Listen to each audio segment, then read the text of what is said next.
And it's kind of your basic setup, as you can see. We just followed literally the egg dyeing instructions on the back of the little food coloring box. We did not go out and get some fancy like egg dyeing kits with stickers and glitter and all that stuff. No, we did not have time for that. No, we just really want to keep this as organic as possible without, obviously, we're not making like purple dye out of beets. Right. Like, we're not that brainy. No. We live in the city, we're a little practical. But y'all have it's just the basic red, blue, yellow, green pack of 4 food dye. Ours came with instructions literally on just the whole what to do.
Alright everybody, welcome to Spellcraft. And as promised, we're actually doing a demonstration, as you can see. Yes. Going to be coloring some eggs. Twofold. The eggs we're using here in Spellcraft, we are coloring them, we're not hard boiling them, because we want hollow shells, and you're going to enjoy the endeavor of watching us make this happen. But we're also going to be using the yolks. We're not going to be getting rid of them. Eggs are expensive. So we're going to be using the eggs for a delicious witch, for a wonderful, delicious Ostara Vernal Equinox frittata. That you can do for brunch, lunch, whatever. Whenever your heart is craving a frittata. Yeah. And it's kind of your basic setup, as you can see. We just followed literally the egg dyeing instructions on the back of the little food coloring box. We did not go out and get some fancy like egg dyeing kits with stickers and glitter and all that stuff. No, we did not have time for that. No, we just really want to keep this as organic as possible without, obviously, we're not making like purple dye out of beets. Right. Like, we're not that brainy. No. We live in the city, we're a little practical. But y'all have it's just the basic red, blue, yellow, green pack of 4 food dye. Ours came with instructions literally on just the whole what to do. So in here, in each of these glasses is half a cup of hot, close to boiling but not boiling water. Only because I wasn't sure if my glasses were 100% like boiling water proof, heat resistant, so didn't want to try. And then, so half a cup almost boiling water in each of these glasses. If you do for sure have like hot proof, then boil all the way. A half a cup of that, a teaspoon, of just your regular distilled white vinegar. We just got the generic grocery store. This is Signature Select from Safeway. If you don't have Safeway, I believe it's like Peter Pan's or something like that in like Texas or something like that's what your convenience store is called or some shit like that. Or Pied Pipers or something like that. I can't remember for sure, but it's basically Safeway. Yeah. Like you walk in and it's Safeway. Oh my It's the gosh, signage. so Your Safeway rewards work there. Wow. Like, so yeah. So that's where we got that. That's where we got some coloring. So we just followed the instructions. In here we have just normal yellow. Just make your normal yellow eggs. In here we did purple, so blue and red, following the instructions. In here we have basic red. Yes, that's basic red right here. And then we have a lime green over here. And then we have coral. Was it coral or orange? Yeah, coral's over here. Aztec blue is over here. And then regular orange is over here. So yeah. And what you want to do is, like we said, before we even get into that, you want to make sure you have your 12 dozen eggs. Again, don't boil them because you want the yolks. Right. So, unless you did want to boil them, but we did not. Right, because we want the yolks for something else, and we want to be able to use the shells for decoration and as a charm to bring in things to the home, which we'll get into in a minute. But first, let's dive into a little Easter egg tradition, pre-Christian tradition history. Oh, yes. So why don't you start us off? All right. So what I found was a tradition called Sorbian eggs, and this comes from Lusatia, which is the area kind of sandwiched between Germany, Poland, and the Czech Republic. Okay. And it's just kind of been a tradition that's been going on there for several centuries. As we know, of course, this time of year is all about fertility, new beginnings, awakening, new starts, all of that fun stuff. So you would take an egg, as we're going to be doing today, blow out the yolk. Yes. And interestingly enough, they actually stick feathers in the 2 holes once they're empty. Oh. Yeah. And then they drip wax on the eggs to make little patterns. Oh. Yeah, and then so you'll put the egg in the egg dye like you normally would. Yeah. And then once those come out, you melt off the wax and wipe it off, and then that's like a little, and then that area stays white where the rest of the egg is colored. So you make little patterns all over the egg in whatever shapes that you want. And that's cool. Yeah, and people would sometimes do like triangles or serpentine symbols, like any kind of whatever you were seeking to bring into your life and into your home from that spring forward, you would kind of inscribe with these wax symbols on the eggs, which is really cool. That is really cool. Yeah. I have something similar. The Ukrainian Easter eggs, which I feel at this point a lot of people are familiar with, like because they're talked about on YouTube and stuff a lot. They're apologies for butchering this. Pisanke. This is a pre-Christian tradition going back thousands of years, with intricate patterns, colors, and symbols are put on the eggs. The eggs are, I do believe, the shells are blown out. The yolk is, same thing. Yolk is blown out. And so they put it be like intricate color symbols like HEKA-TEA, sigils, etc., but really beautiful, intricate.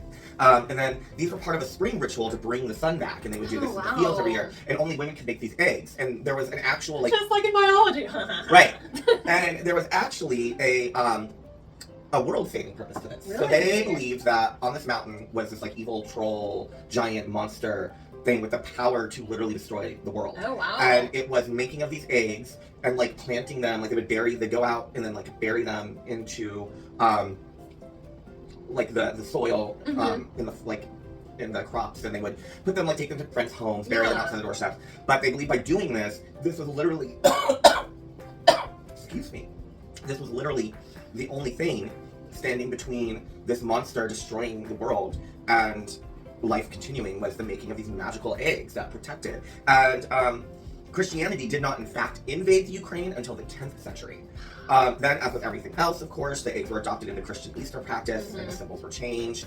And we saw this we mentioned last time, we talked about Greece. Yeah. In Greece, they did this red dyeing and the blessing of the eggs in the temple. But all these can actually kind of find their way back to, in terms of like, the importance of the egg in terms of symbolism for the Easter in Christianity, really once they adopted these Ukrainian eggs. Yeah. Then, so it's definitely kind of how we go back to like, yes, like this is Ostara, but technically if we're really being traditional with Ostara, we would be celebrating in April, which is when Easter is, and when these eggs were done, pre-Christian.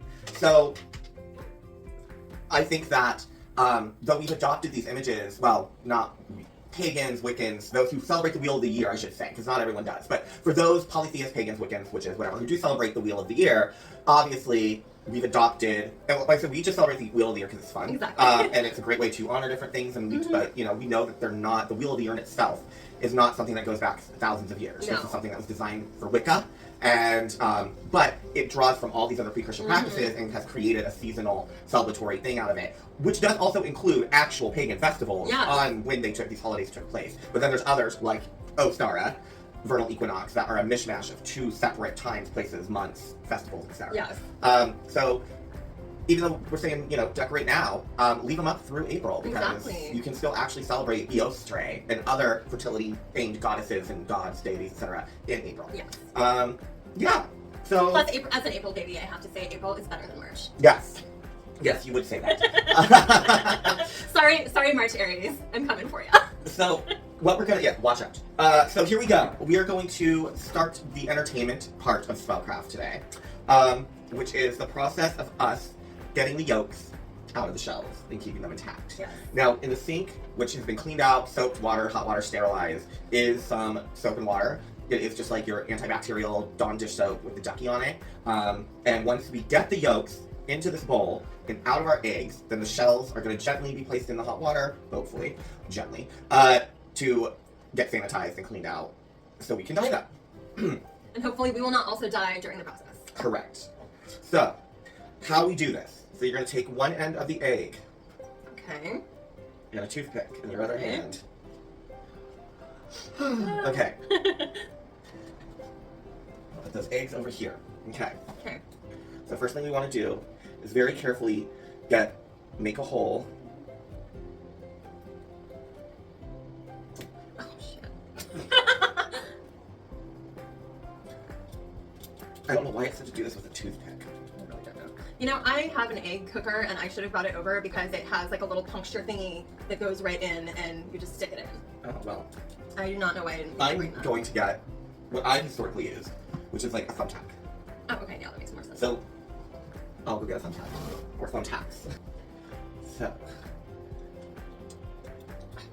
There we go, got it in. Okay, so that's gonna be, we have to have one hole bigger than the other. Okay. I would say the bottom, or I would say this one maybe make the bigger one Okay. for it to come out of, and then the bottom. So you just kind of have to like break it.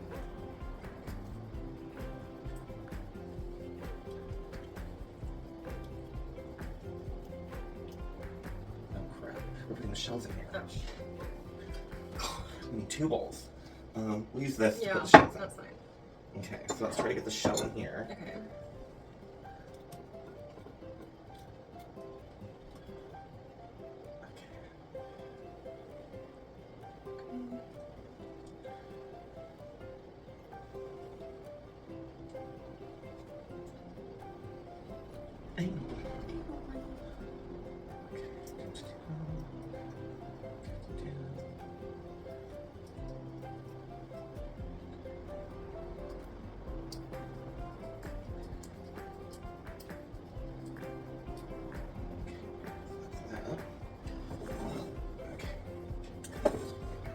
And then just make like a little hole in the top?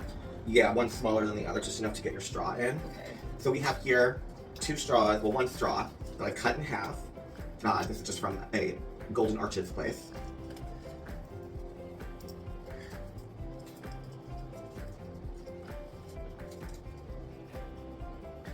Then we'll take our toothpick, stick it in the hole to break up the yolk.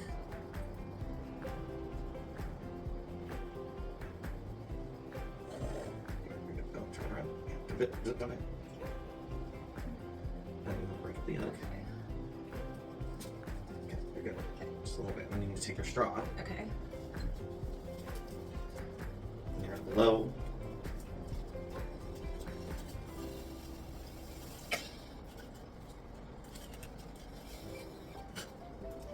There. And blow it out like that. And then you're gonna carefully put it in your hot water with your soap. Oh, that was easy. Mm-hmm. And then we're just going to repeat that until all of our eggs are done.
Soak for a few minutes before rinsing them out to make sure they're nice and clean and not gross and won't attract flies and bugs and other things while you have these things decorating your home. Exactly.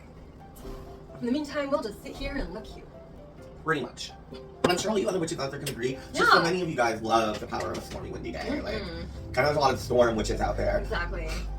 I mean, Hey, fellow storm witches. what happened to just being a witch? Now you have like hedge witch, cottage witch, storm witch, green witch, sea glass witch, Eyeglass witch. eyeglass witch, Monocle witch. monocle witch, processed foods witch, fast food witch, Chick-fil-A witch, Can I be the McDonald's witch? a fish witch, a McDonald's fish witch. What just happened to being a witch? Right? Why do we need all the other terminology archetypes? I get like oh, because I focus on one practice over the Right. other. But really, shouldn't you have a toe in like everything? Exactly. As a well-rounded witch. Mhm. You should just have your toe in everything. Agreed. So, I don't know. But let us know what you think. Do you guys agree? Do you identify with your own, like, what type of witch are you? Like, how many of you discovered what type of witch you are from, like, a BuzzFeed quiz? Yeah, that's what I was gonna say, Like, like a quiz on the internet. yeah. You're scrolling Instagram and you see those, like, What type of witch are you? Like, is that what you use to determine your path in the craft? If so, Right. please let us know. Let us know why. Why did you put credence into that? Why not just be a witch? Curious minds want to know. Exactly. Okay. Now begins your dye process. You've got all the fresh shells, Mm-hmm. and you're just really carefully going to pick a color, get it in. We're gonna get spoons. Just roll them around gently.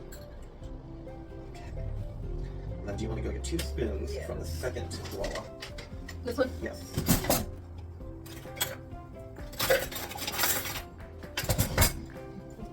Perfect. Isn't it funny, like, seeing which of the colors really ate the eggs and which ones they're floating at the top? Yeah.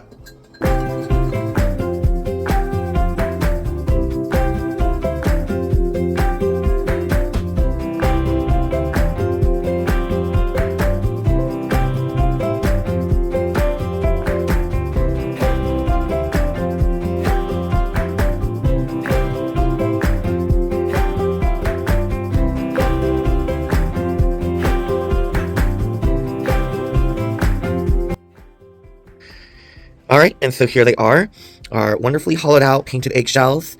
Unfortunately, purple, as you all saw, did not happen. But feel free to use these in all sorts of spellcraft throughout your home.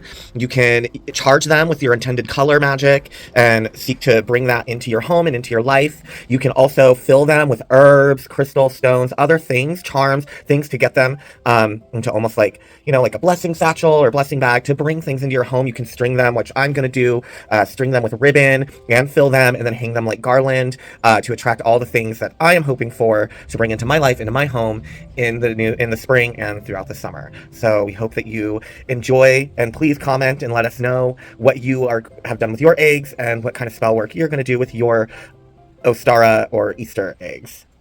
Well, that was fun. That was fun. I hope you guys enjoyed the spellcraft, and I certainly hope you guys will enjoy the frittata for your next Ostara Vernal Equinox brunch, or any brunch any time of the year.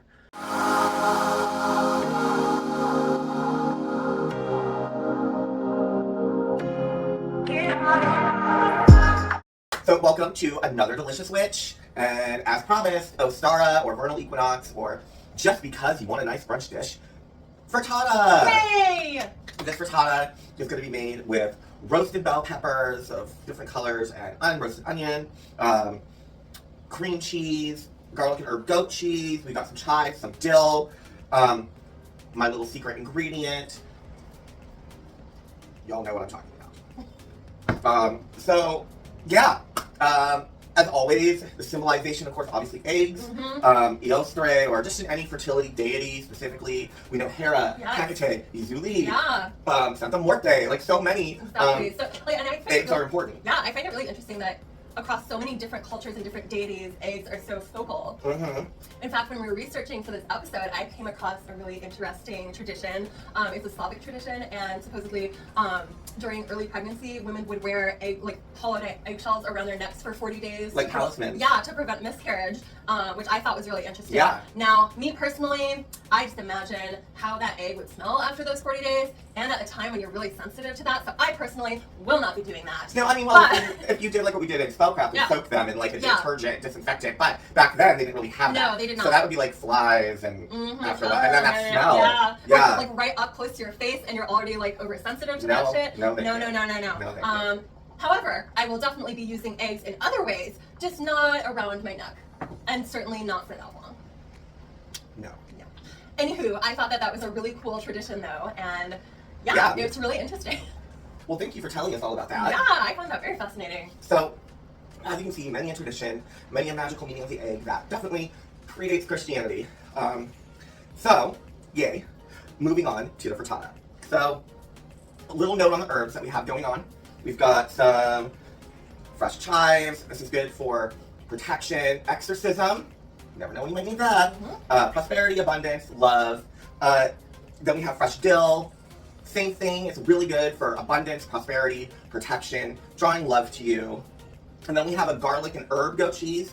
And the garlic, obviously, prosperity, protection, warding things off. And then the herbs that are in it are marjoram, which, again, good for abundance, prosperity, love, luck. And then we have oregano, which good for purification, spirit cleansing. And then salt, which, as we know, great for purification. So for all those positive things, you can kind of just use this and charge this however you want for either the people you're making this for to ingest and take in that blessing and magic upon them, or just for yourself, and you're just going to eat this, but you want to have everything charged and infused to draw all those things to you. So, first thing we're going to do is we have all of our egg yolks from our Spellcraft. So, Van, you will take that. Right. I'll just put that right over there. Oh, you do need the whisk. Yes. Throw that champagne cork away. Of course. And then we're going to add, just to get some air in there, a lot of people add milk, dairy. You can, but the real secret to getting that fluffy, good egg is lukewarm water. So just a couple tablespoons, take a couple tablespoons. Just start whisking that up. You really want to get the air going in there. Okay. Get this. Really get it in there fast. Get that air going to increase the volume. Always remember clean hands. Wash your hands dry 20 seconds, and not a fast 20 seconds. Under hot water. Clean hands are a chef's best friend. Fresh ground cracked pepper. This just due to your life and taste. There are 12 eggs in there, so this is a full dozen. Alright, now we're going to chop up some of those herbs and get them in here. So we're going to get off all that dill. Again, it's how you want to charge these, the intention, the kind of magic you want your frittata to bestow and bless is really up to you. These are charged ahead of time, of course. That's looking good. You can break a second. Okay. Let that rest. Get our dill in here. I love some dill. I know, and it's so indicative of like spring and freshness and Really is. just feeling good out in the sun and the warmth and smelling flowers and. I know. There's herbs that not only are they magically helpful, but they also just smell incredible. Yeah. And so I did like 4 sprigs of dill, big sprigs. So that's going to roughly equal about 1.5 to 2 tablespoons of chopped dill once you get it all nicely chopped. Next we have our chive. Another herb I just love. As does a baked potato. And who doesn't love a baked potato? Exactly. No one.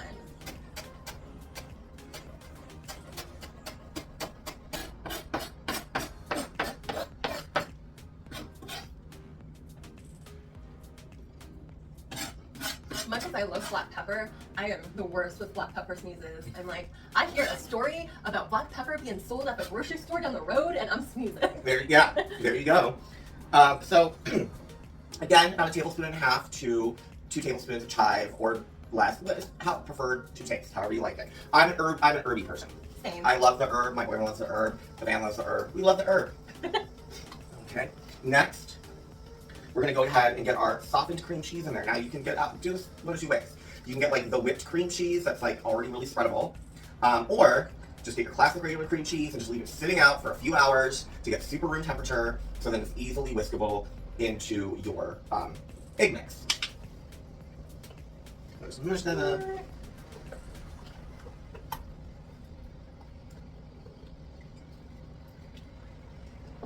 Next, before we get to that, we're gonna add my little, and everyone's as well as little secret. If you're Mexican, native, you're Latino, you know, Filipino, you know, chicken salt. So it's the thing that makes everything taste better. So I like to do, instead of salt, because I'm not putting in salt, this has salt. So this is gonna be our salt, and it just increases the chicken flavor. You don't wanna add it, feel free to leave it out. I like what it does to eggs. I think it makes it taste more, I don't know, eggy, farm fresh, like, yeah. And again, though, if you use that or any other type of bouillon flavoring to enhance your frittata's flavor, there's also a tomato de pollo seasoning that I have that would also actually be really good in this and give that nice like hint of like tomato sweetness. That would be really good. Just leave it out, use regular salt, but just then make sure you use a teaspoon of salt. All right, next, before the goat cheese. Now, as I have here, like I said, white onion, and then I have your basic tri-colored bell peppers, red, green, yellow. And I have one of those pans one of those skillets that have like the grill made into it. So I grilled them on these. I just sliced these up like you would, lengthwise with your knife, grilled them up until they were soft. You don't have to do that. I will tell you, a chef's best friend, a cook's best friend, is the frozen vegetable aisle and frozen fruit aisle. Because those things are picked, sliced, whatever, taken care of, like at the peak of freshness, and then freeze-dried, and they're just, yeah. So in a lot of stores now, you can get the mix of bell peppers and onions that are like chopped up, whatever, in the freezer section. But now in a lot of places, I'm seeing you can find like fire roasted or grilled peppers and onions in the freezer section. And all you would do with that then, if you were to use those, is you would just want to let them defrost overnight in your fridge before draining them in a colander pot. Like you would just do with your regular vegetables. You want to wash them, put them in a colander, blah, blah, blah. And then have them dry with a paper towel. And then, yeah. I am going to do a rough coarse chop on these, but I still want them to have some chunkiness. But it's easier to grill or char these when they're long strips and not like diced. So, and fun fact, a bell pepper has like 2 or 3 times the vitamin C of an orange. So that is what I hear. There's a lot of health going on here. Yeah. Both magical and otherwise. Yeah, exactly. There you go, just a rough chop. Get those in there.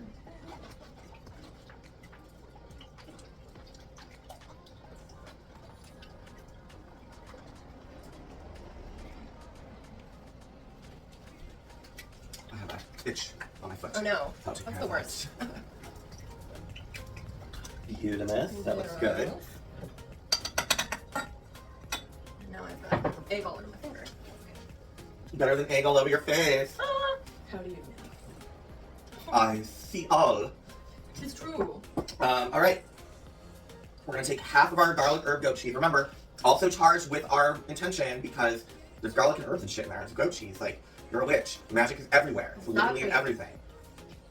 I kind of like to think about it as like in X-Men, whenever Magneto would pull like iron out of someone's body because everywhere there's metals. Or I guess as we've learned, at least in America, everywhere there's microplastics. Right. But as a witch, I think the same thing is like, think about what people ingest that they're putting in. Like, you know they've at least got some salt and pepper in there. Like, do some biological magic. Do some genetic magic. You can. We'll get into that further down the road. You're like, what the fuck are you talking about? Yes, yes, yes. You can use what people have inside of them against them. Or for them. However you choose to see it. Exactly. Future episode. So, we're going to take half of the goat cheese log. Set the other part aside. We will use that later down the road. We're going to break this up. Put it in our frittata mix. I love goat cheese. I do too.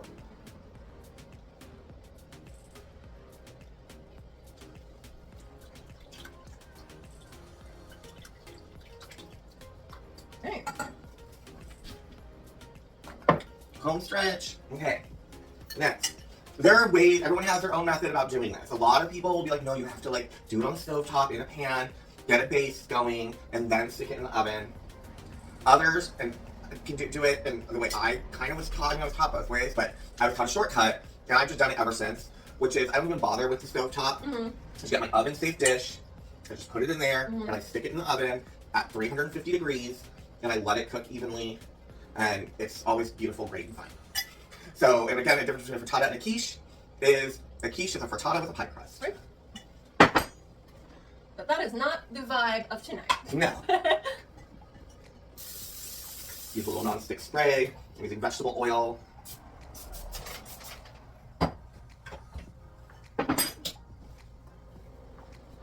Oh.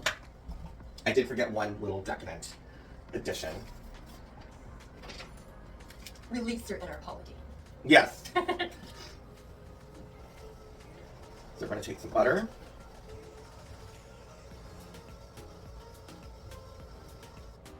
Drop it in the dish. because, you know, a lot of times traditionally when you use scrambled eggs or egg dishes, you do like melt butter and coconut butter. It does add something, but you also want to keep it healthy. Now, because of the fact that we blew all the yolks into one bowl for Spellcraft, I wasn't able to separate like whites and yolks, but typically if I'm doing this, I will actually do like 6 eggs completely yolk and white, and then the other 6 I will just do the egg white, and then mix that together to make it a little healthier. But again, since we just use the whole bowl, it's gonna be a very decadent, yolky, delicious dish. You know what? It's a holiday. We deserve to be Exactly. And really, a frittata is still a pretty healthy dish, you know? Exactly. All right. One more shizu. Actually, I'm gonna put a little more pepper. There are 3 of us eating, and this is gonna be va-va-va-voo.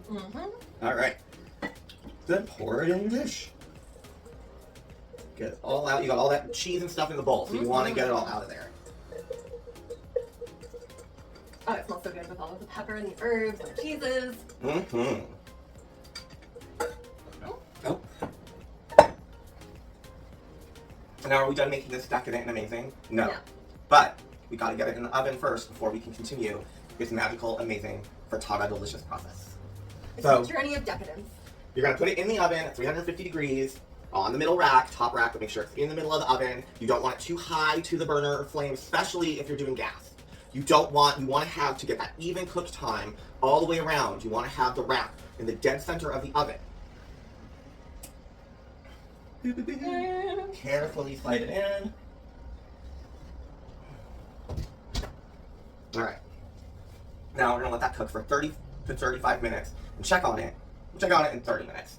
And then we'll start phase 2, the final frontier of our Ostara Vernal Equinox delicious blessing frittata. All right, so once your timer has gone off, you're going to go ahead, you're going to open the oven.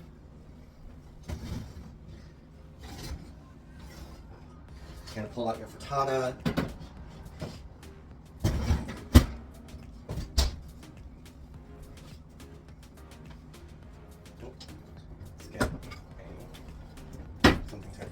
Put it on so it doesn't burn my countertop. Alright. So we've got this very beautiful, almost done, halfway there frittata.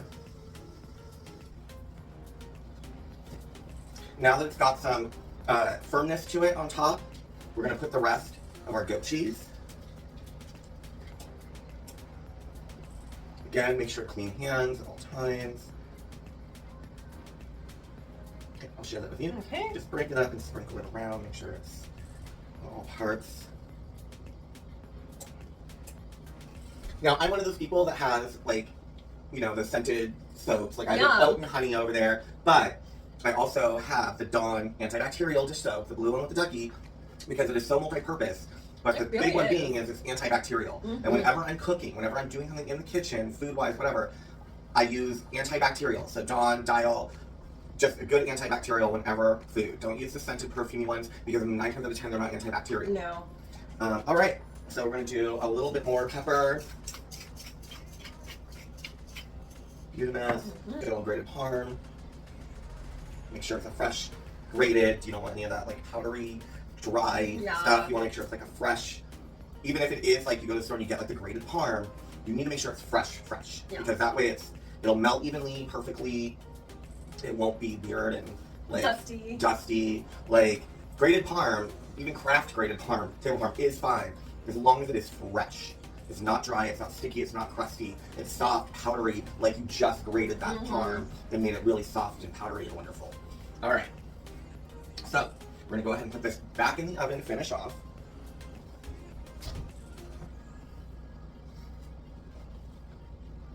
Oh, it looks so good. It goes. It does look really great. I'm so excited to eat it.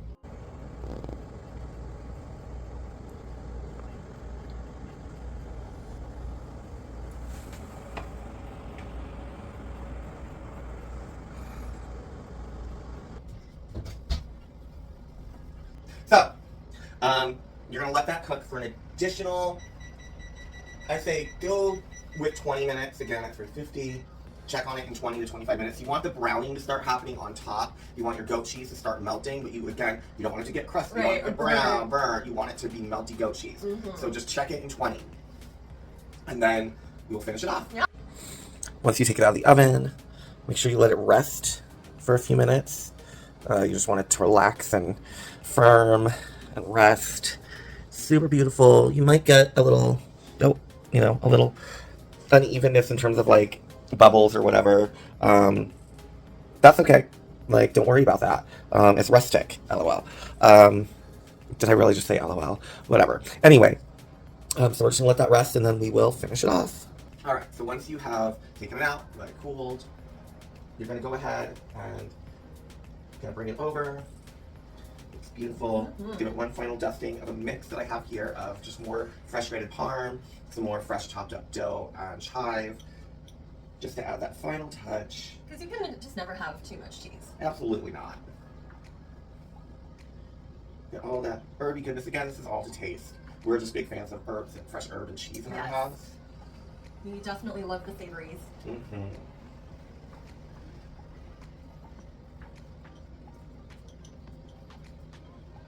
All right.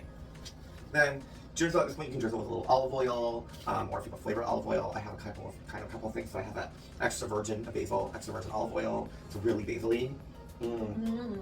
So I'm just gonna go ahead and just drizzle that all over. And I love the way it's making everything shine. I know, and that's really important. I think is the shine. For sure. Now there was like maybe 2 tablespoons left in this bottle. 2 tablespoons. So ideally, just use drizzle 2 tablespoons. There was only 2 tablespoons left in this, so hence why I'm just dumping it on. Now this, on the other hand, this is a tomato pulp vinegar, and all I can say is this tastes like a fresh summer. This comes from a company called Oil and Vinegar. You can actually find them online.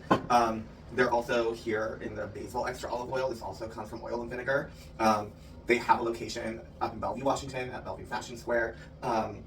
So you can also get them online, though. I will probably not be making another trip up there to do it, so I will definitely be ordering them online. This is not a sponsorship or paid partnership. I'm just letting you know, you can get this, and I really recommend it. If you do, a taste, on a teaspoon of, a drizzle of the basil olive oil, and then, do a drop of the tomato pulp in it, and you eat it, it's like a caprese salad in your mouth. It's incredible. So fun to, just do with people when they come over. Just here, have a spoonful of this amazingness. So, again, Oil and Vinegar, you can find them online. Order their tomato pulp vinegar and their basil extra virgin olive oil. They do sell it in a set, so I think you can just order a box with 1 bottle of each in it. So, because this is more precious and there's a lot more of it, we're gonna go ahead and measure a tablespoon. Again, because it's the whole thing. If you're doing an individual slice, you would use a teaspoon. Yeah. And a nice drizzle. One more tablespoon. Exactly. It is super tomato-y. And this is a normal tablespoon size, not one of those ginormous soup spoon sizes that people are it's a tablespoon. It's not.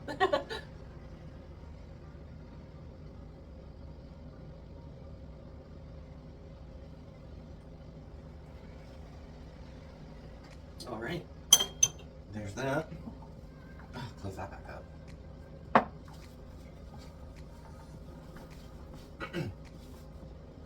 All right, so as you can see up close,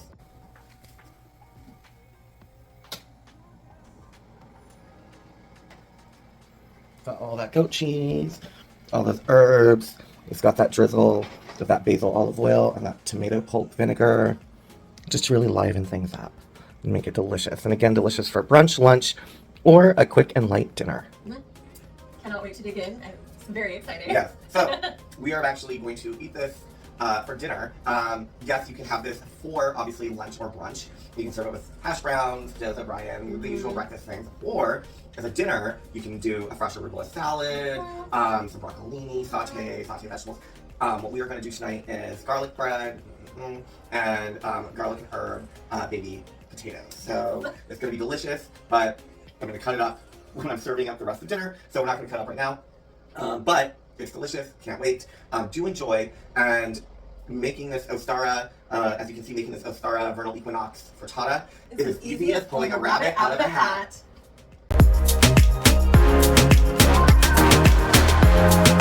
Yes, it was certainly a great time. Yes. Well, lastly, that brings us to, we're not doing, as we said, we are not going to review Pagan Invasion this episode. It's the Equinox. Yes. That's not fun. But we still have Witchy Media. Easter bunnies don't watch Pagan Invasion. Yeah, Easter bunnies don't watch Pagan Invasion. But we are still doing Witchy Media review. Yes. And it is? It is the movie Chocolat from 2001. With Juliette Binoche and Johnny Depp and Alfred Molina and Dame Judi Dench. Yes. A who's who of wonderful people. Exactly. I love this movie. Yeah. I really grew up on this movie, and it's Same. so nostalgic for me. Yeah. I mean, full moons all the way around, I think. 100%. Both sides. Like, it's kitchen witchery. I love that. Yeah, it's in France, but, like, I love that, like, her mother and her mother's people, Julie Binoche's character, Vian, they're Guatemalan natives. Like, they're descended from the Mayans. And I love that there's just all that kitchen witchery. Yes. And the divination is spinning the plate, Yes. like, and to figure out people's favorites. They love that detail, and like all of their decor is very pagan, very overtly pagan, which Yes. is what I love. Yes, and like, I love that, you know, we were talking about how, at the end, you know, it's Easter, and there is this, you know, the plan is Easter Sunday, there's going to be this fertility festival, chocolate festival that Vienne, Juliette Binoche's character, is putting together in this town of Catholics who are like abstaining from all things delicious for Lent.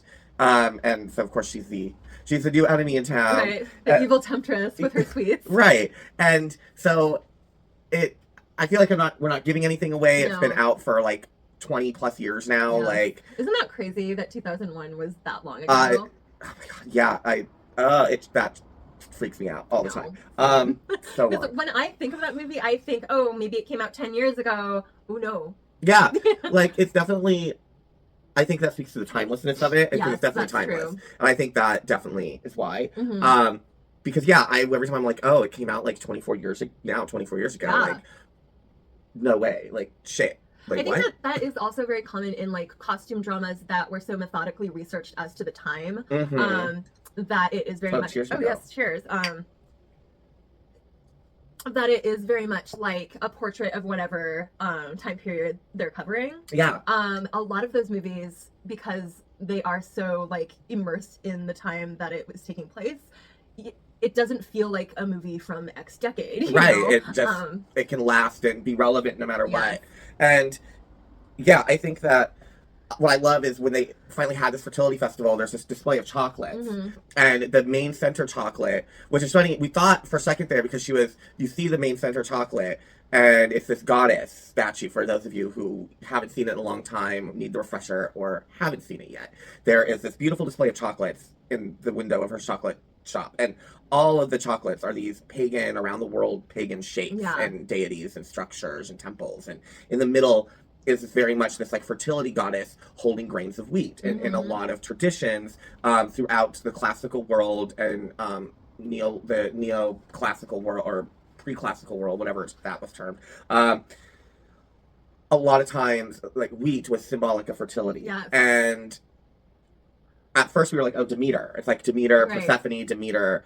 But then, you know, we got to thinking, because we got to talking when you get to the end, and you're seeing the actual fertility festival, and you're like, wait, Easter Sunday, Ostara, Easter Sunday, this is happening in April, Easter, presumably.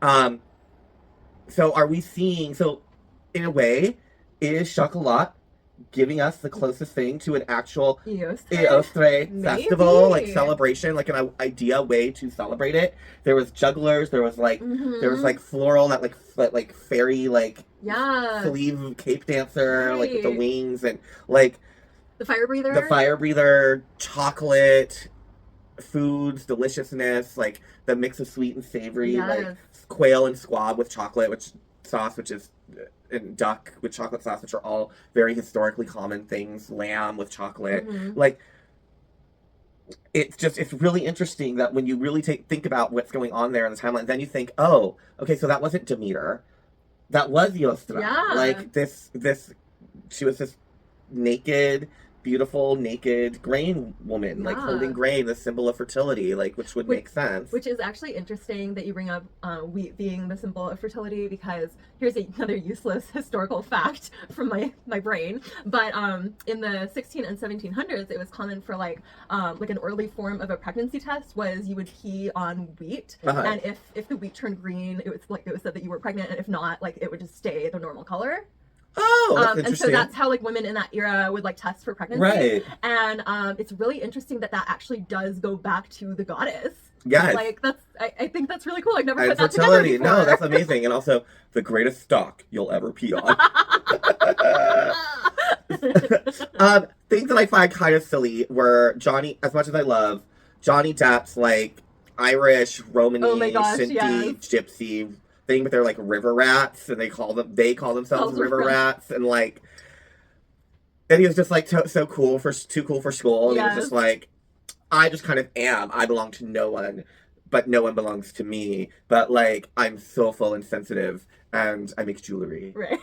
Like, and also I'll fix your door for you. I do carpentry. Right. Like, it just, you know, it has its moments of cheesy ridiculousness, which are so amazing. Like, and there are moments you can't help but make fun of in the most like endearingly loving way. But then I always love to make fun of the things that I love the most, actually, when I'm watching them. Because that's showing how much you enjoy them, that you can poke fun and laugh at them. But the thing is that being said, just I don't want to dissuade anyone who's never seen it, and you're like, oh, well, if it's really like silly and like you can make fun of it, then why watch it? It's not. It's when you watch it the first time, it's a serious, beautiful, very dark at times movie. Yeah. And it's whimsical, it's fun.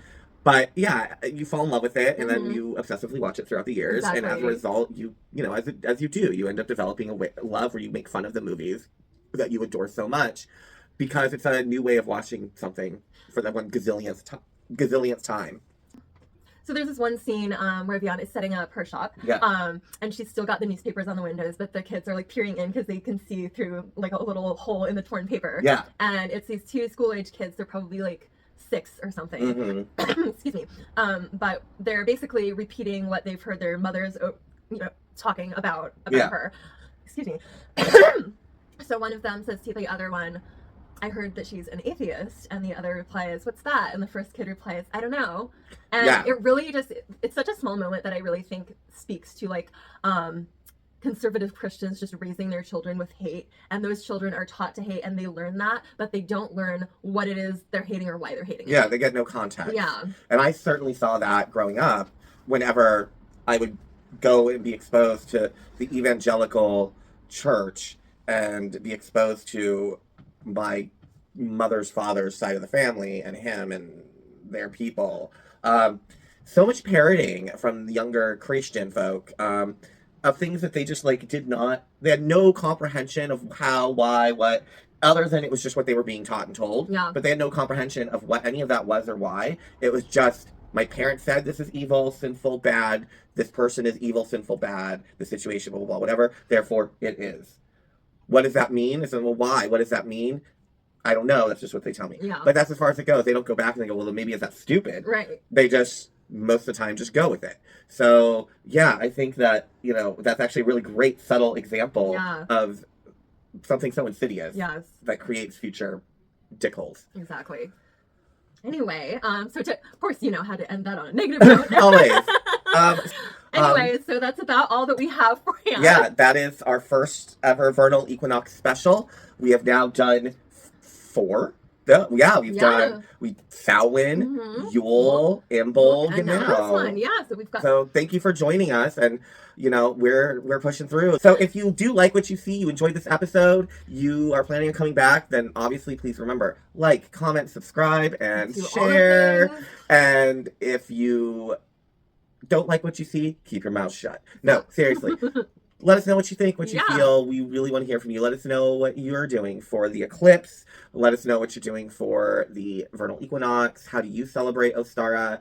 Or Ostara or Ostara or however you call Easter, it. Vernal Equinox, the time of the spring buds, whatever the hell you want to call it. Exactly. And what are some of your favorite springtime rituals? We would really like to know. Yeah, do you do other stuff? Do you do rituals with eggs? And if so, is it your own tradition, family magical tradition, not magical tradition, but still a family tradition?